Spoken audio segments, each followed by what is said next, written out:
Old remarks by Uttar Pradesh Chief Minister Yogi Adityanath have resurfaced as Taliban Foreign Minister Amir Khan Muttaqi visits India on an official 6-day trip.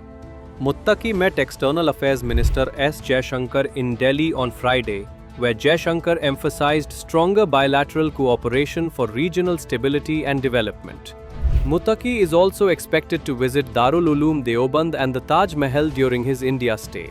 The visit has reignited debate over Yogi Adityanath's 2021 statements accusing Indian Muslims of having a Talibani mindset and criticizing those who allegedly supported the Taliban's takeover of Afghanistan. Sambal MP Zia-ur-Rahman Barq and TMC MP Sagarika Ghosh have called out the BJP government for what they describe as double standards, welcoming Taliban leaders today while prosecuting Indian citizens in the past for even mentioning the group.